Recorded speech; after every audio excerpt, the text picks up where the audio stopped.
Estamos, queridos, na segunda grande sessão da carta de Pedro, onde ele está tratando mais especificamente da questão do sofrimento e como os cristãos deveriam enfrentar esse sofrimento. Como nós dissemos, não é que na primeira parte ele não fala do sofrimento, ele fala em sofrimento todos os capítulos.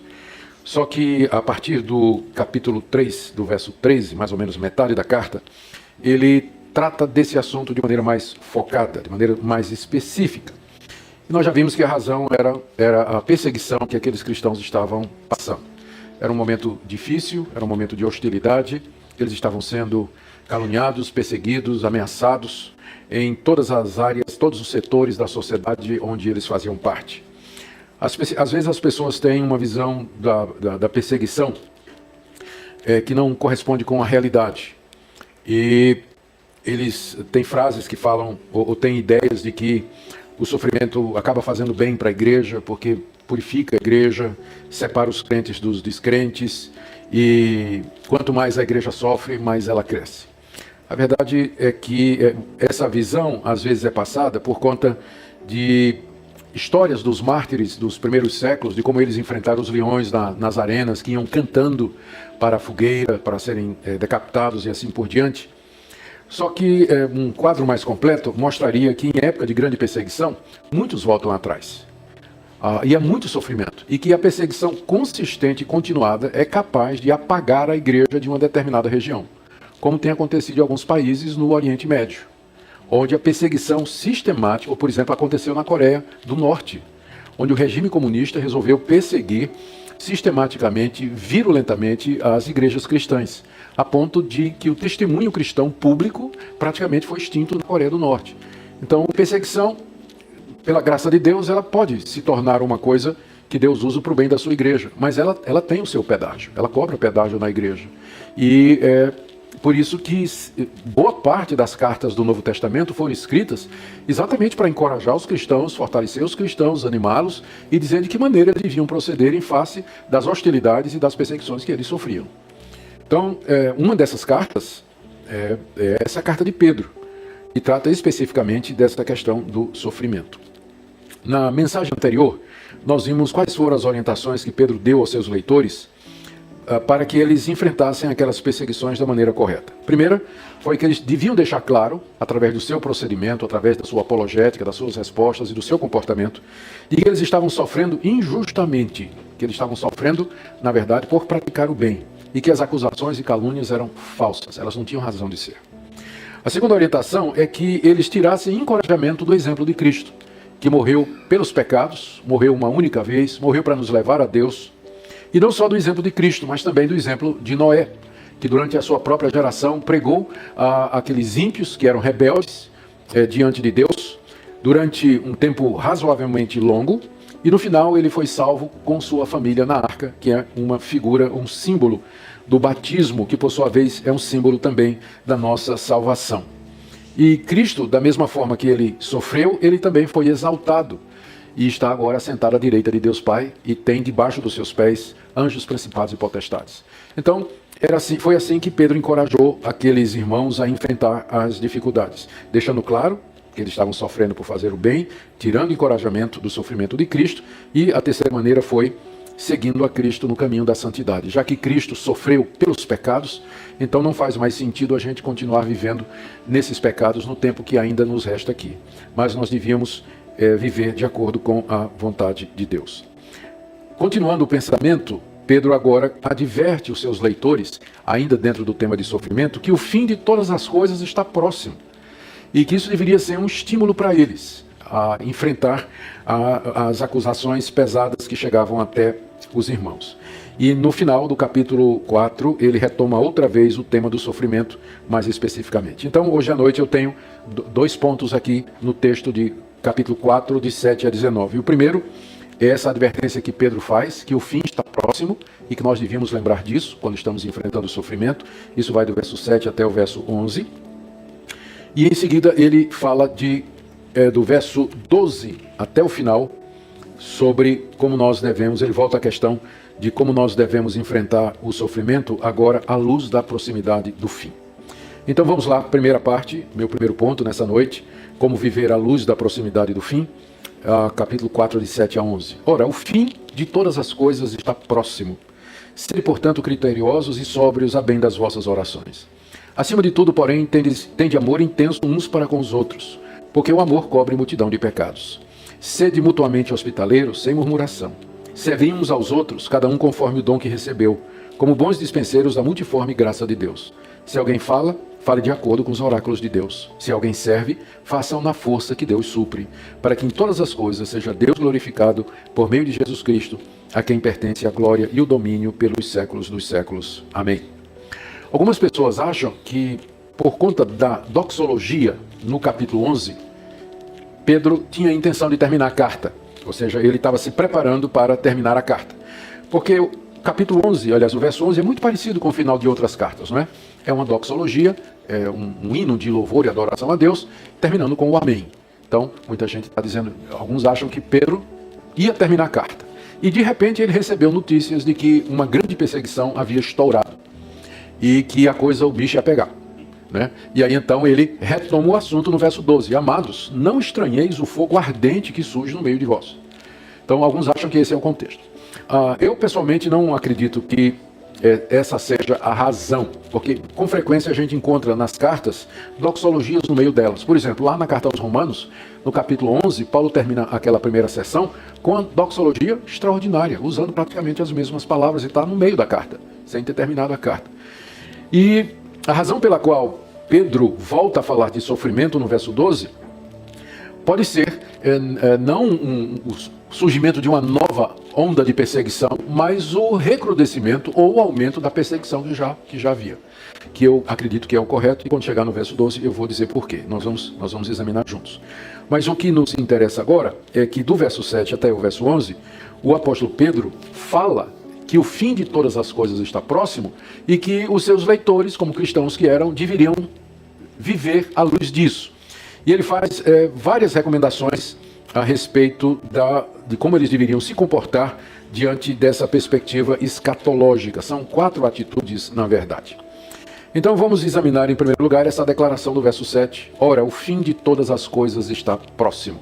O fim de todas as coisas é o fim da história como nós a conhecemos. É o fim do mundo. É o fim da humanidade. Todos os estudiosos, mesmo que tenham posições diferentes, concordam que o fim de todas as coisas significa a vinda de Cristo, o julgamento final, a ressurreição dos mortos, o fim da perseguição dos cristãos, o castigo dos ímpios, o novo céu e nova terra. Apenas há divergência sobre a sequência e o tempo entre uma coisa e outra.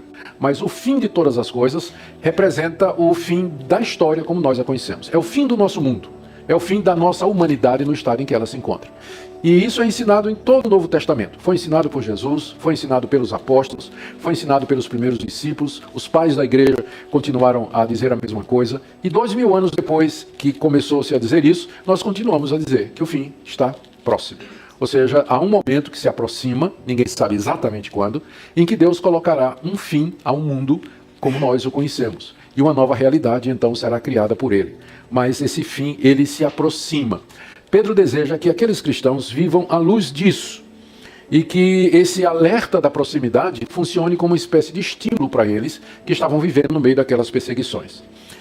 Ele coloca 4 atitudes do verso 8, aliás, do verso 7 até o verso 11, que deveriam ser, que eram como resultado dessa consciência de que o fim está próximo. O fim está próximo, portanto, primeira atitude, sejam criteriosos e sóbrios a bem das vossas orações. Então a primeira recomendação é que eles orem, é que eles se engajem em oração, que eles orem sem cessar, que busquem a Deus no meio do sofrimento. Só que eles façam isso com critério e sobriedade. Provavelmente o que Pedro está querendo evitar é aquele pânico escatológico. Jesus está voltando, né? E aí as pessoas, como a história da igreja mostra, fazem coisas loucas. Marcaram a vinda de Cristo há algum tempo atrás e os adeptos desse movimento, quando a data estava chegando, eles venderam todos os seus bens, se vestiram de branco e subiram nos tetos de suas casas para esperar a vinda de Jesus nos lares. Então, às vezes, as pessoas fazem coisas meio que estranhas, quando elas estão convencidas de alguma coisa, às vezes até do erro, alguma coisa escatológica. E há muitas outras histórias que a gente poderia contar de pessoas que, acreditando que o fim estava chegando, elas começaram a agir de maneira estranha. Uma vez perguntaram a Lutero, né, o que é que ele faria se ele soubesse que o fim chegaria no dia seguinte. E Lutero respondeu que ele plantaria uma árvore e continuaria a escrever os seus livros. Ou seja, a minha vida continuaria normalmente, porque eu já estou fazendo aquilo que eu deveria fazer. É interessante que Pedro diz assim: o fim está próximo, portanto, e aí você esperaria assim, o tipo de recomendação sensacionalista: corram para as montanhas, ou armazenem comida, ou se prepare para a guerra mundial. Não, ele manda: seja hospitaleiro, ame os irmãos, orem e ministrem uns aos outros. Ou seja, continuem fazendo o que vocês estão fazendo, sabendo, entretanto, que o fim está chegando, particularmente o fim do sofrimento de vocês, quando os seus perseguidores receberão de Deus o justo castigo. A Bíblia toda é muito sóbria quando fala da vinda de Jesus. E ela fala de uma maneira, do fim do mundo, a não deixar brecha para a gente fazer cálculo, como tem sido feito na história. Pessoas tentando marcar uma data para a vinda de Jesus. Eu creio que Deus não permite isso exatamente para que a gente possa ser criterioso e sóbrio.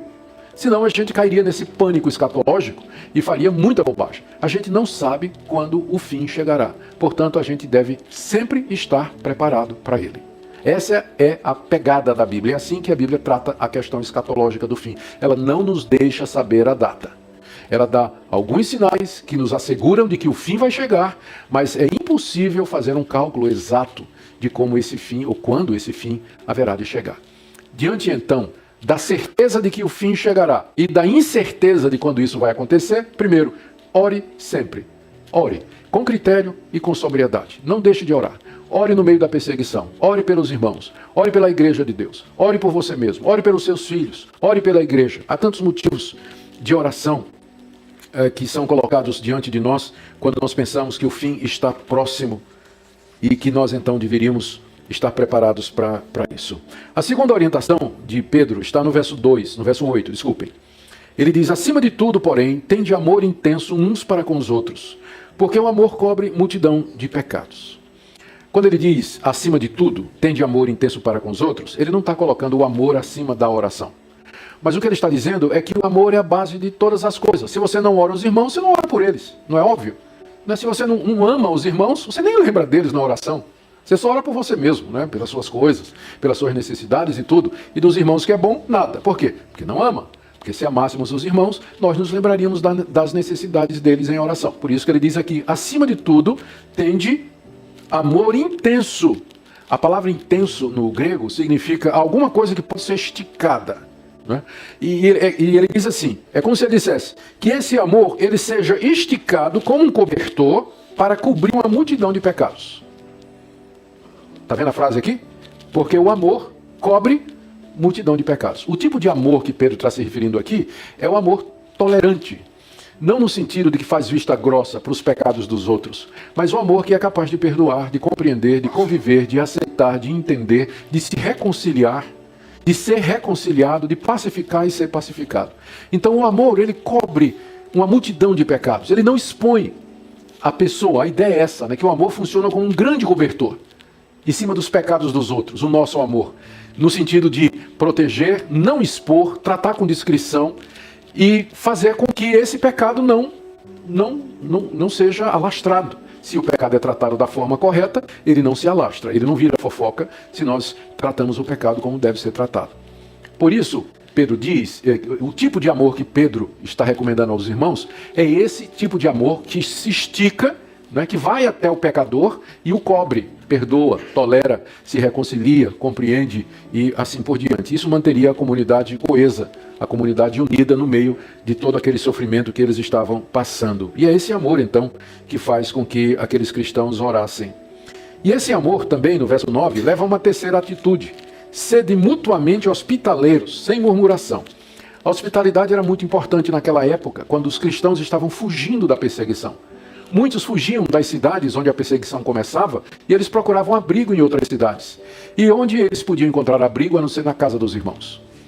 Então a hospitalidade era quase que uma prática comum naquela época entre os cristãos, de hospedar os irmãos, especialmente aqueles irmãos que eram missionários, que eram pregadores da palavra e em época de perseguição aqueles refugiados que estavam procurando ajuda. É por isso que Pedro logo em seguida acrescenta sem murmuração. Porque a gente sabe o que é que isso significa. De repente chega um visitante inesperado. Alguém que não anuncia que ia chegar. E bate na porta e diz: ó, irmão, eu estou fugindo lá de Esmirna. né? E, com minha família, estou aqui, eu e os meus 9 filhinhos, né? Eu não sei se você teria um lugarzinho para nos hospedar aqui, enquanto a gente acha algum lugar e tudo mais, né? Ai, irmão, claro, tudo lá dentro do coração, né? Lá dentro do coração, a murmuração, né? O tempo que eu vou ter que gastar tempo atendendo esse pessoal, né? O tempo que eu ia gastar fazendo outras coisas, vou ter que dar atenção, vou cuidar, vou ter que fazer comida, né? Vou ter que arrumar quarto, e dinheiro, e os gastos que eu vou ter com isso e tudo. Então, a hospitalidade é sem murmuração. É um privilégio hospedar os irmãos. Agora, eu não estou dizendo isso para vocês abusarem dos irmãos, não é? Estou dizendo isso para vocês abusarem. Aliás, no século II, no documento chamado Didaquê, o ensino dos 12 apóstolos, que não foram os 12 apóstolos, é um apócrifo, né, que escreveram, não foi os 12 apóstolos que escreveram, mas lá tinha uma recomendação dizendo que se chegasse um profeta, um evangelista, né, um profeta na cidade, e ele pedisse hospitalidade, você deveria dar. Mas se ele passasse de 3 dias, expulsasse, porque era falso profeta.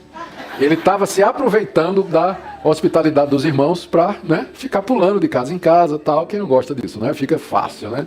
A vida assim. Mas a hospitalidade era muito necessária em época de perseguição e era uma expressão desse amor intenso, ardente, que cobre multidão de pecados, desse amor que, ora, transforma em prática recebendo os irmãos sem murmuração, sem reclamação, sem queixa no coração, mas com gratidão pelo privilégio de poder servir a Deus, abrindo sua casa para os necessitados. A quarta orientação de Pedro, à luz do fim, né, que se aproxima, tem a ver com o serviço cristão através dos dons espirituais. Ele coloca primeiro uma orientação geral no verso 10. Servi uns aos outros, cada um conforme o dom que recebeu, como bons dispenseiros da multiforme graça de Deus. Vários pontos podem ser deduzidos aqui. O primeiro deles é que cada um dos cristãos recebeu algum tipo de dom espiritual. O dom é uma habilidade, é uma capacidade que Deus dá a uma pessoa para que ela possa servir a outra ou outras, para que possa ministrar as necessidades de outras pessoas. Teoricamente, todo cristão tem algum tipo de habilidade ou capacidade que pode ser usado no serviço de outros. Se não for assim, Pedro não diria no verso 10, servi uns aos outros, cada um conforme o dom que recebeu. Nós não temos certeza de quando esse dom é recebido, mas o próprio verbo receber indica que ele é uma dádiva de Deus. Nos cabe somente receber. Eu sei que tem pessoas que perguntam, mas eu posso orar por determinados dons? Eu diria que o que me parece normal na Bíblia é ver o dom sempre como sendo uma coisa que é dada por Deus, não em resposta à oração, mas em resposta à sua soberana vontade e à sua decisão. Ele concede dons conforme o seu querer e a sua vontade. O ruim é que quando o pessoal pede o dom, geralmente são aqueles dons mais espetaculares, né? As pessoas pedem a Deus o dom de línguas, o dom de cura, o dom de milagre, mas o dom de contribuir, né? O dom de exercer misericórdia, isso aí eu nunca vi ninguém orando a Deus, né? Deus me dá o dom de contribuir, né? Eu queria realmente que o Senhor me desse o dom, né? Deus dá tudo que tem para os pobres, isso eu nunca vi ninguém pedindo, né? Então, parece que o dom não funciona dessa forma, ele é uma dádiva de Deus ao seu povo para o ministério. Quando nós usamos os dons para o serviço dos outros, nós nos tornamos o que Pedro diz no final do verso 10, bons dispenseiros da multiforme graça de Deus. A graça de Deus é o favor dele com relação ao seu povo.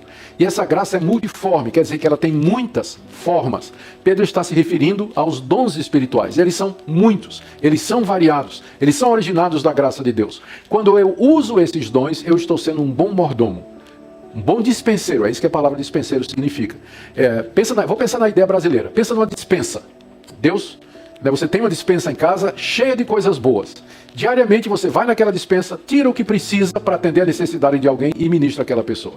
Então é mais ou menos isso. Deus nos deu os dons como bens e nós, como dispenseiros responsáveis pela dispensa dos dons, nós os administramos e ministramos aos nossos irmãos. Então essa é a orientação geral que ele coloca aqui no verso 10. No meio dessa perseguição, no meio desse sofrimento, no meio da necessidade, sirvam uns aos outros através dos muitos e diferentes dons que Deus concedeu à igreja e dos quais vocês participam. Vocês têm habilidades e capacidades, vocês têm oportunidades e condições de ministrar mutuamente. E no verso seguinte, ele menciona 2 categorias de dons que praticamente englobam essa quantidade enorme, essa diversidade e variedade de dons. Primeiro ele fala os dons da palavra, no verso 11. Se alguém fala fale de acordo com os oráculos de Deus. Debaixo dessa expressão, se alguém fala, nós podemos agrupar diversos dons. O apóstolo da época, evangelista, pastor, mestre, o dom de ensino, a palavra do conhecimento, a palavra da sabedoria. Tem uma dezena de dons que se encaixam aqui debaixo dessa expressão, se alguém fala. Ou seja, tem muita gente cujo ministério que recebeu de Deus é servir as outras pessoas através da fala. Como profeta, como mestre, como pastor, como quem exorta, como quem aconselha, como quem abençoa com bons conselhos, para quem oferece discernimento, para quem instrui o povo de Deus, os irmãos.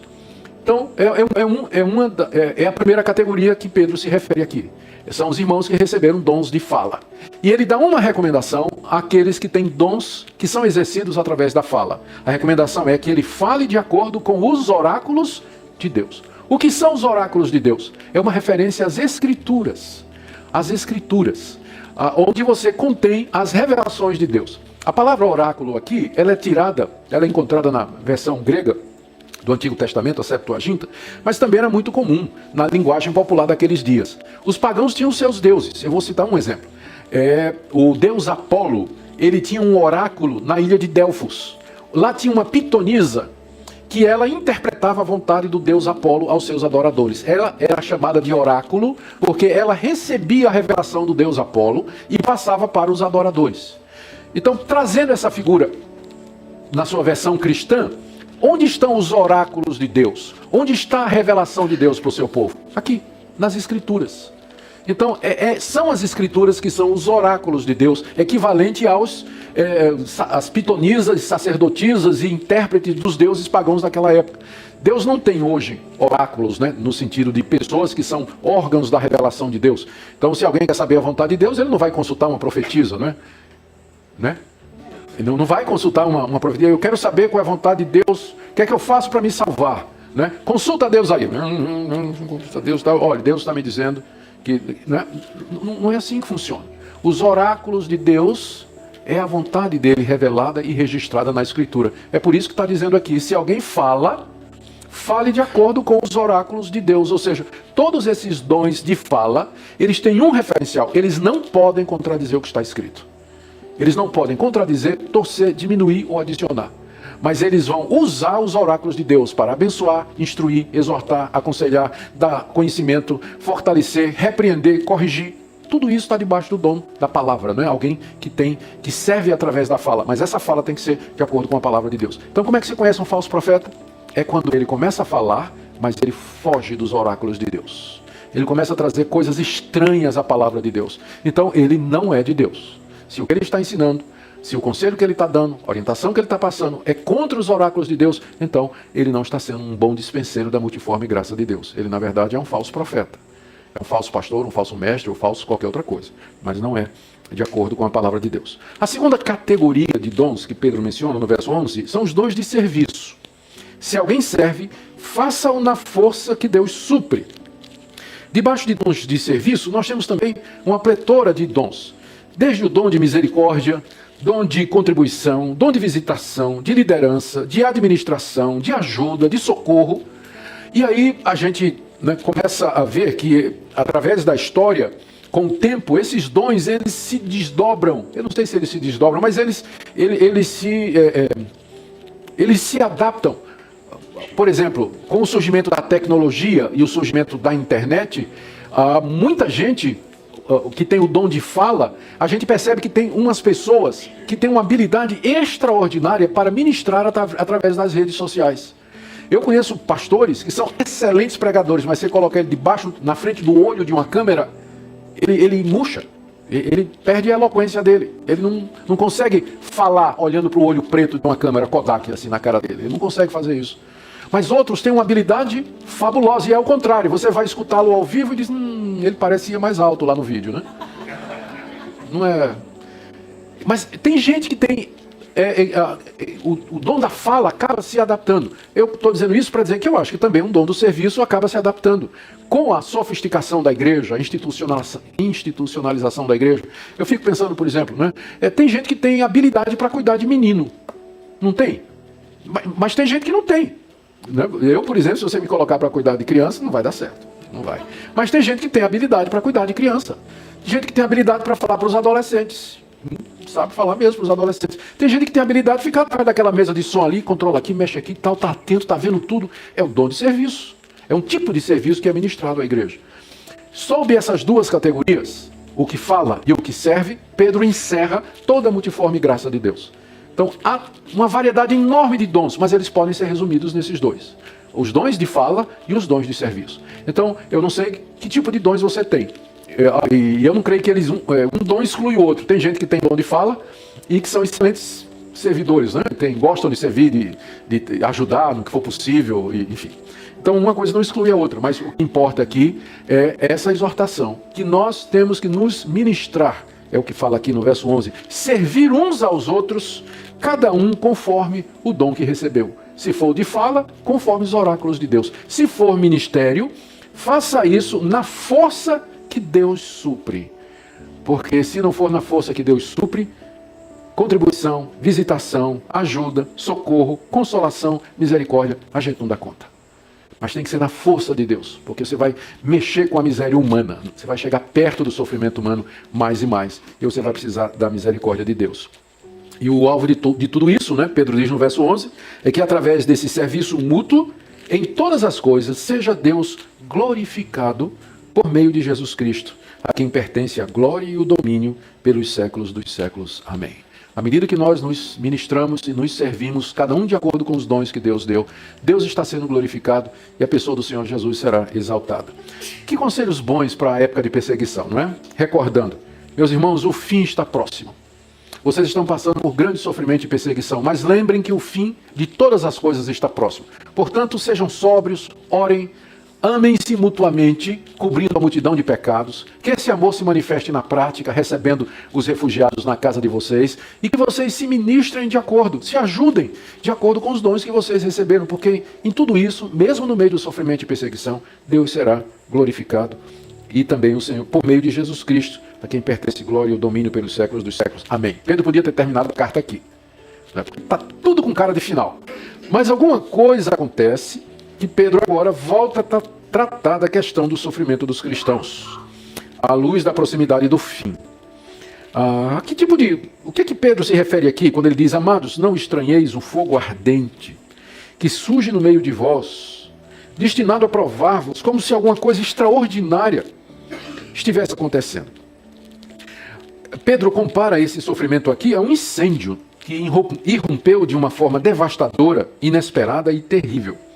Alguns estudiosos que eu consultei, eles sugerem que Pedro aqui estava se referindo à morte dos cristãos por Nero em Roma, presos em postes e queimados vivos. Isso é um fato histórico. Depois que Nero acusou os cristãos de serem os incendiários de Roma, os cristãos foram caçados, presos, levados para o Coliseu, e os que não morreram pelas feras ou decapitados pelos gladiadores, eles foram amarrados em postes, dizem que eles foram amarrados em postes na via pública, né, e queimados vivos, e a luz deles, da morte deles, enquanto eles queimavam, iluminava então a cidade. Será que é esse fogo ardente que surge no meio de vós que Pedro está se referindo? Amados, não estranhem esse tipo de coisa. Não estranhem isso como se uma coisa extraordinária estivesse acontecendo. Não é impossível. Pode ser que isso já tivesse acontecido em Roma e Pedro estava na expectativa de que isso também poderia acontecer na província da Ásia Menor, que é onde são as 5 regiões para onde ele escreve, não é? Então ele está já como que avisando aos cristãos. Pedro está percebendo o aumento da hostilidade contra os cristãos. Ele imagina que uma coisa similar possa acontecer a qualquer momento, comandada por Nero. Não aconteceu porque Nero foi morto algum tempo depois. Mas àquela altura Pedro não sabia disso e o próprio Pedro morreria poucos anos depois, debaixo também das ordens de Nero. Essa é uma interpretação que parece plausível. Mas tem uma outra que está mais próxima do texto. Note que no verso 14, Pedro diz assim: se pelo nome de Cristo sois injuriados, bem-aventurados sois, porque sobre vós repousa o Espírito da glória de Deus. Então parece que o fogo ardente a que Pedro se refere era a injúria, e que tinha havido um aumento dela. Então é essa a interpretação que nós vamos tomar. que Pedro, escrevendo a carta, se preparando para terminar a carta, de repente chega a notícia de que a coisa estava ficando cada vez pior e que há uma onda de acusações, injúrias e calúnias contra os cristãos nas províncias às quais Pedro endereça a carta. Então ele toma um tempo para voltar a dizer para os irmãos: irmãos, não estranhem esse fogo ardente que está surgindo aí. Vamos ler o texto então de 12 a 19. Amados, não estranheis o fogo ardente que surge no meio de vós, destinado a provar-vos como se alguma coisa extraordinária vos estivesse acontecendo. Pelo contrário, alegrai-vos na medida em que sois coparticipantes dos sofrimentos de Cristo, para que também na revelação de sua glória vos alegreis exultando. Se pelo nome de Cristo sois injuriados, bem-aventurados sois, porque sobre vós repousa o Espírito da glória de Deus. Não sofra, porém, nenhum de vós como assassino, ladrão, malfeitor, ou como quem se intromete em negócios de outrem. Mas se sofrer como cristão, não se envergonhe disso. Antes glorifique a Deus com esse nome. Porque a ocasião de começar o juízo pela casa de Deus é chegada. Ora, se primeiro vem por nós, qual será o fim daqueles que não obedecem ao Evangelho de Deus? E se é com dificuldade que o justo é salvo, onde vai comparecer o ímpio? Sim, o pecador? Por isso também os que sofrem segundo a vontade de Deus encomendem a sua alma ao fiel Criador na prática do bem. Qual deveria ser então a atitude dos cristãos com relação àquele fogo da injúria que estava crescendo contra eles? São 1, 2, 3, 4, 5, 6, 7, 8 recomendações. Eu vou bem rápido, tá certo? 8 coisas. Primeiro, não estranhe. Não estranhe quando vier esse tipo de coisa. Aí no verso 12, amados, não estranheis o fogo ardente que surge no meio de vós. Essa palavra não estranhar, essa orientação, é mais do que simplesmente ficar surpreso, né? Ser apanhado de surpresa. É a ideia de ser apanhado de surpresa e ficar ressentido. Dizendo, mas como? Como é que isso está acontecendo conosco? Por que isso está acontecendo, ó Deus? É dizer assim, não ache isso uma coisa, não ache que isso é o tipo de coisa que não deveria acontecer. Eu estou estranhando o que está acontecendo comigo. Por que está acontecendo comigo? Estou estranhando isso. Não estranhe quando o fogo ardente surgir no meio de você. Por que não estranhe? Porque você já devia saber que o cristão está sujeito a isso. Você devia saber que se você vai seguir Jesus Cristo, as perseguições virão, a provação virá, a dificuldade vai bater na sua porta. Então não estranhe como se alguma coisa extraordinária estivesse acontecendo com você, porque desde o começo Jesus Cristo diz: quem quer me seguir, negue-se a si mesmo, tome a sua cruz e me siga. A vida do cristão ela é marcada pelo sofrimento, pela dor, pela provação, pela dificuldade, pelas contrariedades, às vezes até mais do que os próprios ímpios. Às vezes Deus nos dá um refresco e um período de paz, de tranquilidade, louvado seja Deus por isso. Mas, e se nós estamos passando por esse período, é para levantar a mão para o céu e agradecer. Mas a história da igreja cristã é uma história de sofrimento, de perseguição. Agora mesmo nós temos irmãos sendo massacrados nos países muçulmanos, perseguidos em regimes comunistas, passando por dificuldade em outros países pós-cristãos. E no Brasil nós temos essa liberdade que nós temos aqui, e a gente talvez não percebe, né, a seriedade do que está sendo dito aqui. Pedro está dizendo, primeira coisa para eles, não estranhem o fogo ardente quando o incêndio começar a queimar no meio de vocês. Como se uma coisa extraordinária estivesse acontecendo. O sofrimento não é algo extraordinário na vida do cristão, é o ordinário. O extraordinário é a tranquilidade. Isso é que é o extraordinário.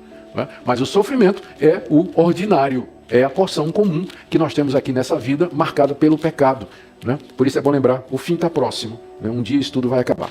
Segunda orientação de Pedro, a segunda orientação dele tem a ver com o entendimento do porquê essas coisas acontecem. Aí, no verso 12 ainda, ele diz que esse fogo ardente que surge no meio de vocês é destinado a provar-vos. Ele já tinha falado disso, lembram? Lá no capítulo 1, volta aí comigo.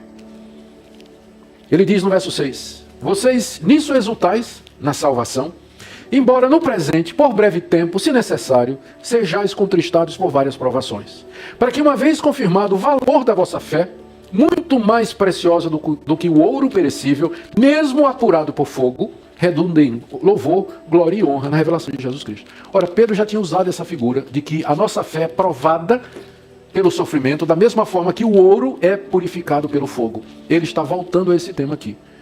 Irmãos, não estranhem a provação que vem como um fogo no meio de vocês, porque o alvo dela é provar vocês, é depurar a fé de vocês, é tirar da fé de vocês os elementos impuros, da dúvida, da incerteza, do questionamento, é fortalecer a fé de vocês, que vale mais do que prata e do que ouro. Então entenda qual é o propósito do sofrimento.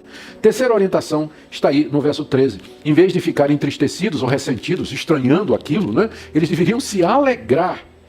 Verso 13, pelo contrário, alegrai-vos, na medida em que sois coparticipantes dos sofrimentos de Cristo, para que também na revelação de sua glória vos alegreis exultando. De que maneira aqueles cristãos poderiam se alegrar no meio daquele intenso sofrimento? Eles poderiam lembrar que o Salvador deles morreu por eles e sofreu por eles.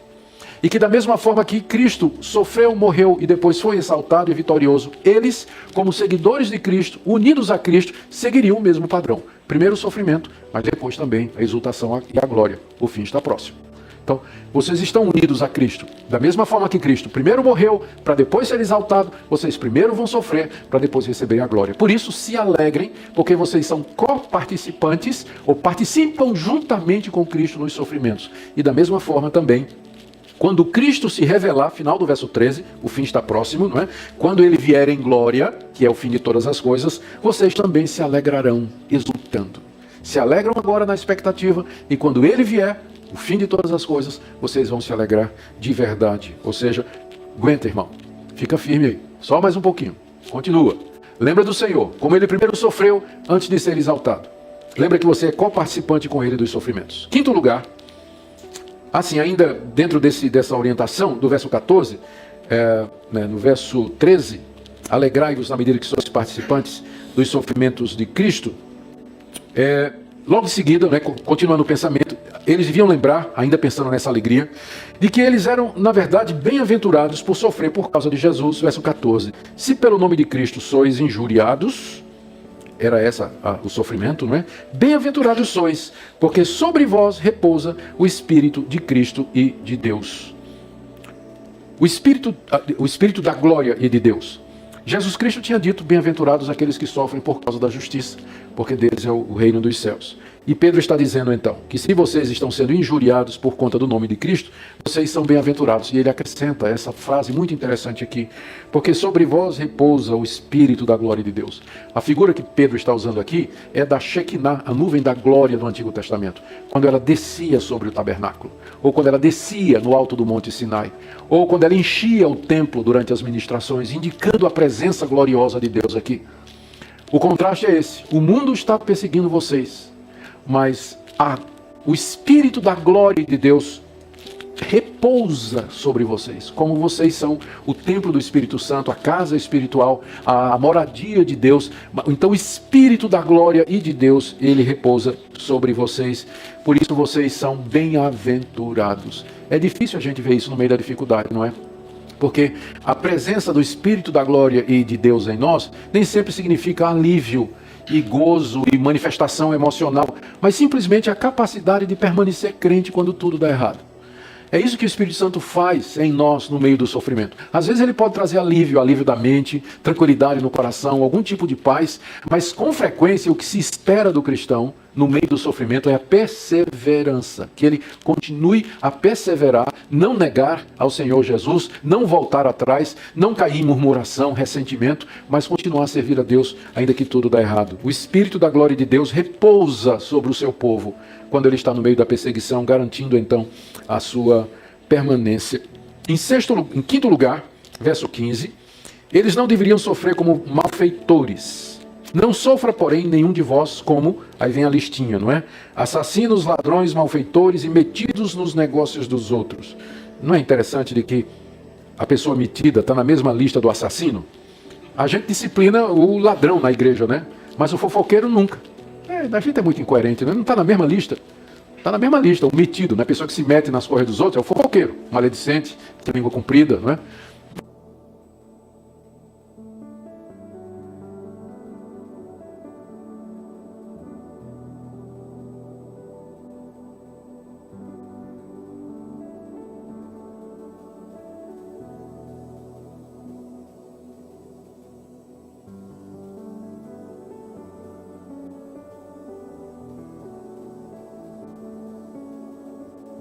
Alô? Eu estava só falando da nossa inconsistência, não é? A gente tem esse tipo de coisa de que tem pecados que são suportáveis, mas tem outros que não, a gente não perdoa. Então, na mesma lista em que está o ladrão, está também o que se mete no negócio dos outros. Deveríamos tratar a ambos com o mesmo rigor. Saiu, né? Tirou só a pilhinha, né? Tá certo. Que coisa interessante. Vamos lá.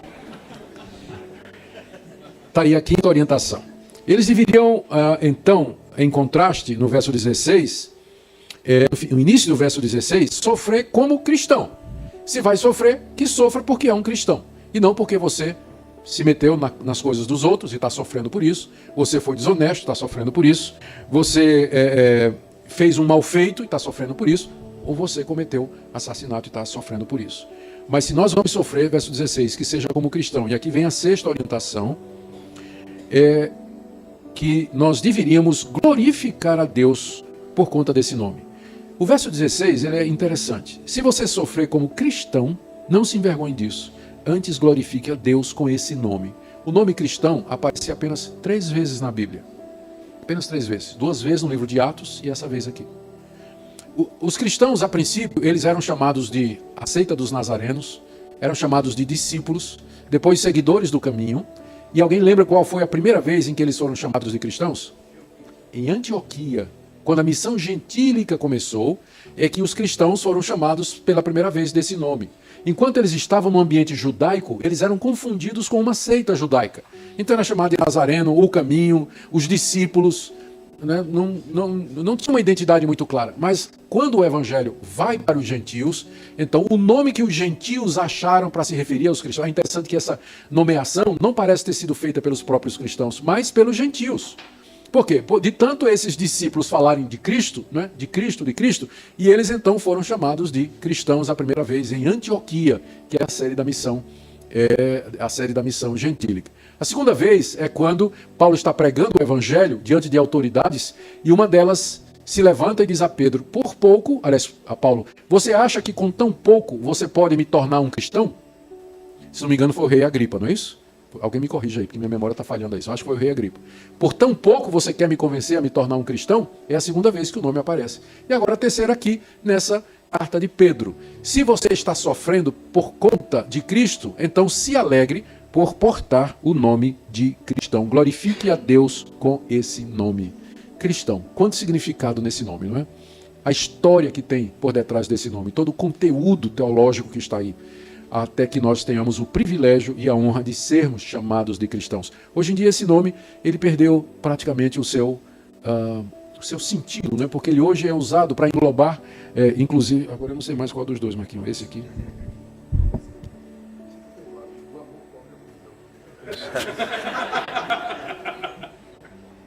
Pronto, certo. Obrigado, é melhor assim. O nome cristão, ele hoje é usado de uma forma tão ampla que ele acabou perdendo o sentido. Ele inclui, inclusive, nos grandes órgãos de estatística que medem o tamanho das grandes religiões mundiais, eles vão dizer, nós temos 6 bilhões de pessoas e cerca de 3 bilhões, metade disso se declara cristão. Só que quando você vai ver o que é que eles consideram cristão, aí está toda a igreja católica, está toda a igreja ortodoxa grega e russa, estão as seitas como Testemunho de Jeová, os mormons, tudo isso eles colocam debaixo, até o espiritismo eles colocam debaixo do nome de cristão. Então perdeu esse sentido, né, que tem no Novo Testamento, esse nome que era um nome do qual as pessoas, os discípulos, né, deviam glorificar a Deus pelo privilégio de ser chamado de cristão. Quer dizer, aquele que segue a Cristo, que é um imitador de Cristo, ou um pequeno Cristo, como alguns querem dizer, não é? Embora não haja evidência muito clara disso. Mas glorifique a Deus por esse nome. Ou seja, você está sofrendo porque esse é o nome que lhe caracteriza, essa é a sua identidade, você é um cristão. Por isso, dê glórias a Deus por isso. A sétima orientação, verso 17 a 18, essa daqui é complicada, mais uma vez. Pedro está dizendo que eles deveriam lembrar que o fim está próximo mesmo, e que quando o fim chegar, esses injuriadores e ímpios que perseguiam, eles receberiam de Deus a devida recompensa. Agora veja como é que Pedro elabora isso. Ele diz assim, verso 17, a ocasião de começar o juízo pela casa de Deus é chegada. Então, o que é que ele está dizendo? Esses sofrimentos que vocês estão passando é o juízo de Deus sobre vocês. Só que juízo aqui não é no sentido de juízo condenatório, mas é Deus usando o sofrimento para nos limpar das nossas imperfeições. É um juízo bondoso, educador, disciplinador e didático. Não é um juízo que nos condena ao inferno. Mas o juízo começa na casa de Deus. Dando um quadro maior. A humanidade pecou, caiu em Adão, está debaixo da ira de Deus. E o pecado traz consequências, nos contamina. e traz consequências nos relacionamentos entre nós, de nós com a natureza, especialmente entre nós e Deus. Do meio desse povo, Deus pegou um povo para ele, que é o povo exclusivo de Deus, a nação santa, de sacerdócio, a quem Deus deu essa grande salvação. Só que o juízo de Deus, ele não pode ser... Nós somos livres do juízo condenatório de Deus. Ele não vai mais nos condenar porque Cristo levou esse juízo sobre ele. Mas ainda assim nós continuamos pecadores e Deus vem sobre nós como juiz e diz: olha, você não está amando seu irmão como você devia. Você vai sofrer um pouquinho aqui, tá? Só para você aprender como é que você deve amar o seu irmão. Então o juízo começa pela casa de Deus. Deus vem primeiro purificar e julgar a sua igreja.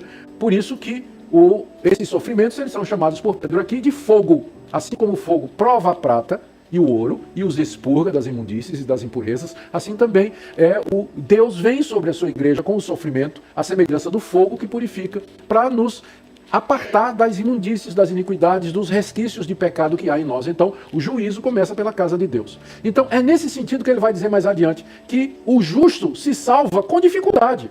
Não é que é difícil se salvar, ele se esforçou muito para salvar. Não, ele é salvo, mas ele enfrenta muita dificuldade, que são exatamente as provas, os sofrimentos e todas essas coisas que vêm sobre nós, e que faz parte do juízo de Deus. O juízo começa pela casa de Deus. Início do verso 7. Ora, se primeiro vem por nós, pergunta Pedro, né?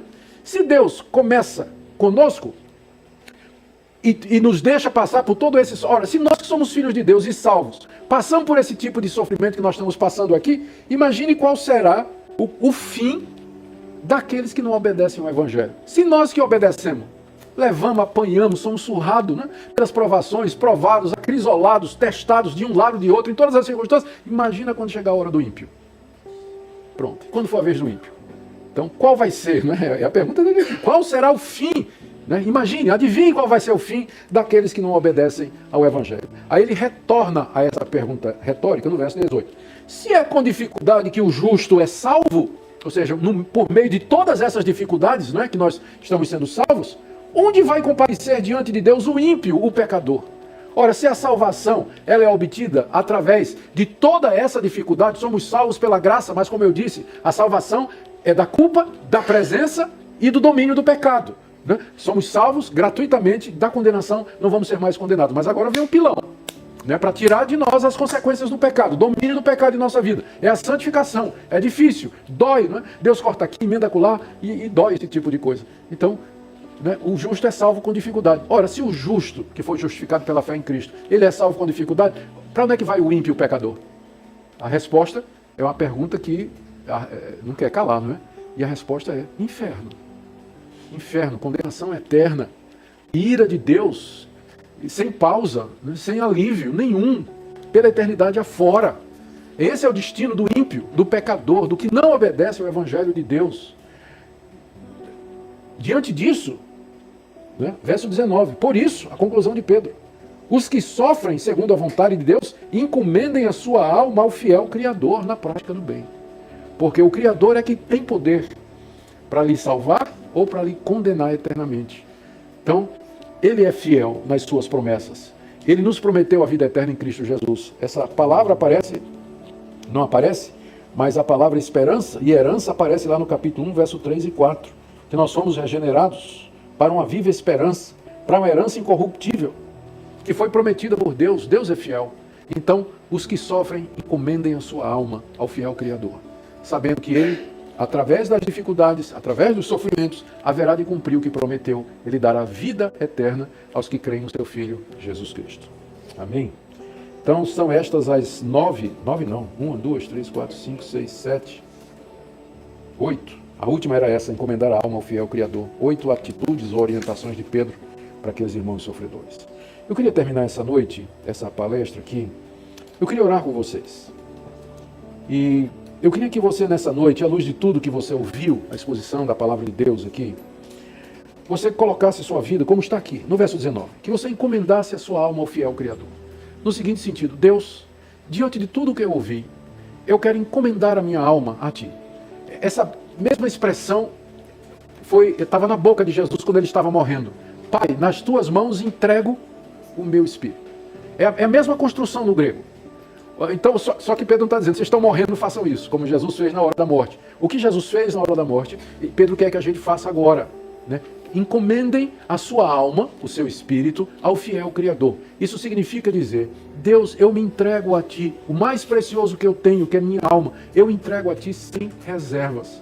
Eu quero viver para Ti. Se for Tua vontade que eu sofra por ser um cristão, se eu tomar essa posição de ser um cristão fiel, quando eu voltar agora para casa, e voltar para o meu trabalho, para o meu emprego, voltar para a minha família, voltar para os meus vizinhos e amigos, eu vou voltar como um cristão, lá na minha escola. Né? Tem adolescentes me ouvindo aqui, jovens, lá na minha escola, na minha universidade, eu vou tomar essa posição, eu sou cristão. Eu quero me encomendar a Ti, não importam as consequências, porque eu sei que o Senhor é fiel. O Senhor vai cuidar de mim. Se for a Tua vontade que eu seja injuriado, excluído, que o bullying venha em cima de mim, eu estou disposto. Eu estou disposto a fazer isso. Porque eu sei que Tu és o Deus a quem nós devemos temer, amar, respeitar, crer e confiar. E minha vida só faz sentido se for nessa direção. Eu queria que nessa noite você fizesse isso. Você dissesse, Deus, eu sou Teu. Se você já fez isso, que você renove a sua consagração. Que você entregue sua vida a Deus, na disposição de que, com a graça dEle, você vai viver para a glória dEle. E eu queria orar com você nesse instante. Ó Deus, nós queremos encomendar a nossa alma a Ti. Nós queremos dizer que esse é o bem mais precioso que nós temos. De que adianta o homem ganhar o mundo inteiro e perder a sua alma? Por isso nós a encomendamos a Ti, que são as únicas mãos seguras e poderosas para conservar a nossa alma, livrá-la do inferno, da condenação eterna, e isso mediante os méritos do Senhor Jesus Cristo. Senhor, nós queremos honrar o nome de cristão. Nós queremos viver à luz da certeza de que o fim está próximo e que o juízo se aproxima. Nos ajuda, Senhor. Eu oro pelos que estão aqui nessa noite e que ainda não se comprometeram incondicionalmente com o Teu Evangelho. Que hoje à noite seja uma noite de entrega, uma noite de encomenda do coração a Ti. Pedimos que o Senhor ouça as orações que estão sendo feitas nesse instante, que o Senhor receba a oferta desses corações, estes sacrifícios vivos e agradáveis a Ti, que é a entrega do nosso eu a Ti. Abençoa, Senhor, cada pessoa. É o que nós Te pedimos em nome de Jesus.